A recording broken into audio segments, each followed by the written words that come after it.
안녕하세요. 보다 많은 이들이 인문학의 가치를 알아주길 바라는 르네상스 랩소디입니다. 오늘은 위험 신호를 넘어 실질적인 재앙이 나타나고 있는 지구의 현실을 마주하면서 어떠한 대전환이 필요한지 김종철 선생님의 글을 통해 생각해 보겠습니다. 그럼 시작할게요. 지난 한 달간 캘리포니아의 산불이 걷잡을 수 없이 번지면서 우리나라 전체 면적의 15%에 해당하는 땅이 불에 탔다는 소식이 전해졌습니다. 마른 하늘의 날벼락이라는 말처럼 쉴 새 없이 번개가 내리꽂는 탓에 인력으로는 도저히 막을 수 없는 수준이었는데요. 탄소를 통해 배출되는 열이 건조한 공기를 만나 발생한 마른 번개였던 터라 무수한 온실가스를 만들어낸 인간의 책임을 부인할 수 없습니다. 과학자들의 연구에 따르면 빙하기와 간빙기는 약 10만 년의 주기로 반복된다고 합니다. 이때 지구의 평균 온도는 3, 4도의 차이를 보이고요. 그런데 지난 100년 동안 지구의 평균 기온이 1도나 상승했다고 하니 10만 년 동안 3, 4도의 기온 변화에 적응된 지구 입장에서는 지난 100년의 기간이 도저히 감당할 수 없는 수준이었을 겁니다. 세계 곳곳에서 나타나고 있는 이상 징후들, 코로나19 팬데믹 상황 등을 보면 이제 지구가 경고를 보내는 수준을 넘어 이미 알아놓은 게 아닌가 싶은데요. 그만큼 심각한 상황이죠.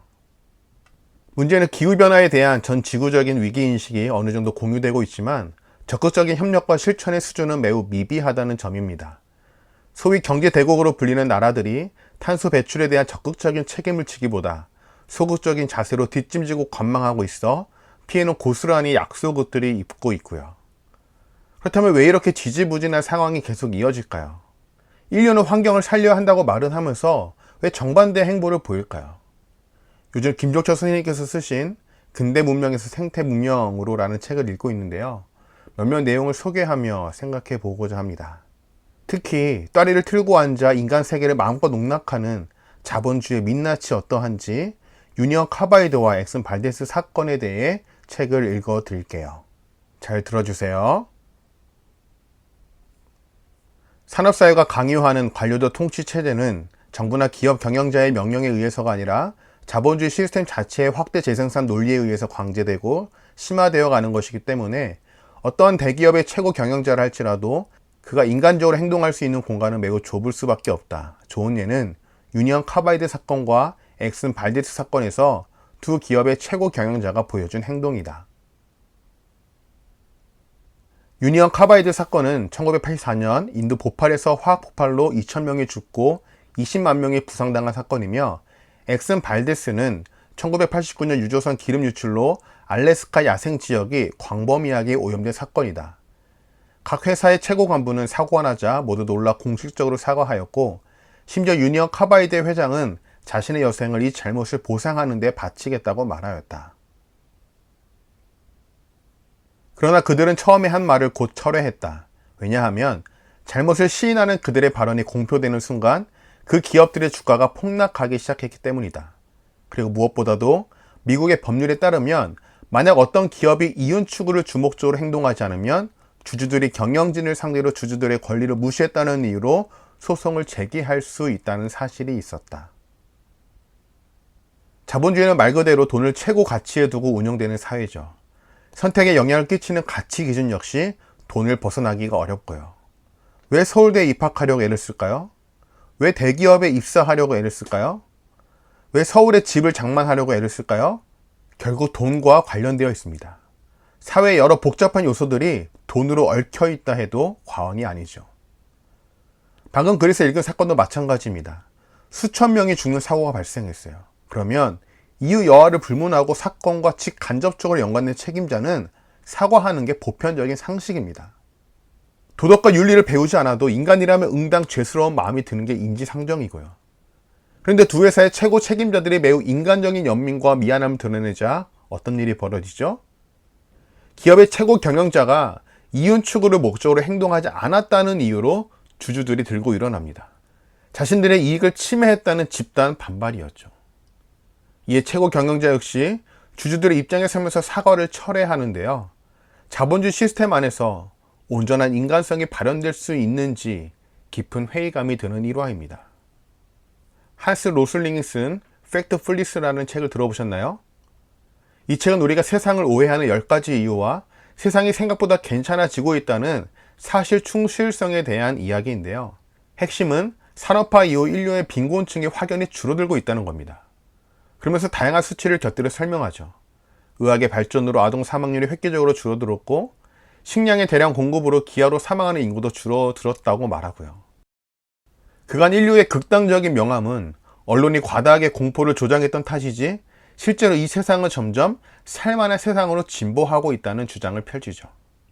어떤가요? 사실 저는 처음에 여러 자료를 살피면서 고개를 끄덕였습니다. 하지만 시간이 지날수록 갈피를 잡을 수 없는 불편함이 다가왔는데 그 불편함의 실체를 김종철 선생님의 글을 통해 깨달을 수 있었습니다. 한번 읽어볼게요. 물자와 서비스의 절대적인 결핍, 그리고 거기에 기인하는 비참은 당연히 극복해야 할 문제이며 그러한 극복의 노력을 경제 발전이라고 한다면 그와 같은 경제 발전의 의의를 부정할 사람은 없을 것이다. 그러나 근대 자본주의가 출현한 이후 제국주의, 식민주의, 개발, 세계화 등 갖가지 이름으로 추진되어 온 경제 발전이라는 것이 과연 세계의 풀뿌리 민중의 삶의 실질적인 개선에 조금이라도 도움이 되었다는 증거와 그 역사 전체를 통해서 하나라도 있는가? 실제로 경제발전은 민중의 빈곤을 해소하는 것이 아니라 빈곤의 근대화를 초래한다는 것은 역사가 증명하고 있다. 그뿐만 아니라 자본주의적 경제발전은 원리상 빈부격차를 해소하는 것도 아니다. 부르주아 경제학의 입장에서는 빈부격차는 상존해 있어야 하며 그렇지 않을 때는 경제발전도 성장도 불가능하다. 빈곤을 해소한다는 명분으로 전개되는 경제발전은 오히려 새로운 형태의 빈곤을 만들어내고 경쟁력이 약한 고리에 위치한 사람들을 비참한 공경으로 내몰 뿐이다.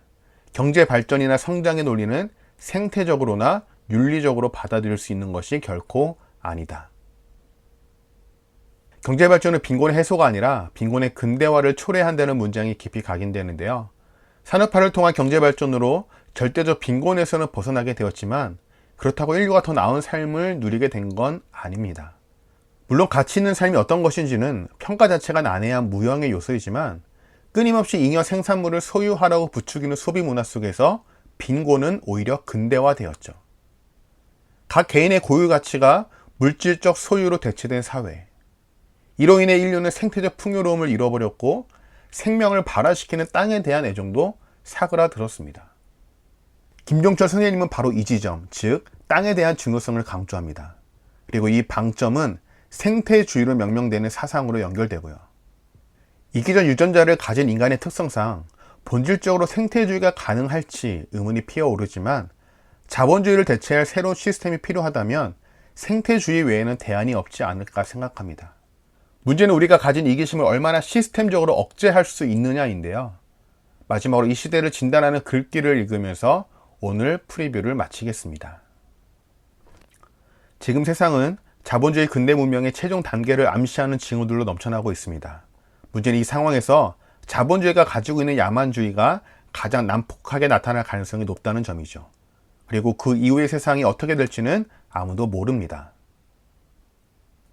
세계 체제론으로 유명한 임마누엘 월러스틴 교수의 예측으로는 자본주의 이후 세계는 지금보다 더 인간적이고 민주적이며 지속 가능성이 높은 사회일 수도 있고 혹은 지금보다 더 잔혹하고 야만적인 사회일 수도 있는데 그 확률은 50대 50이라고 합니다.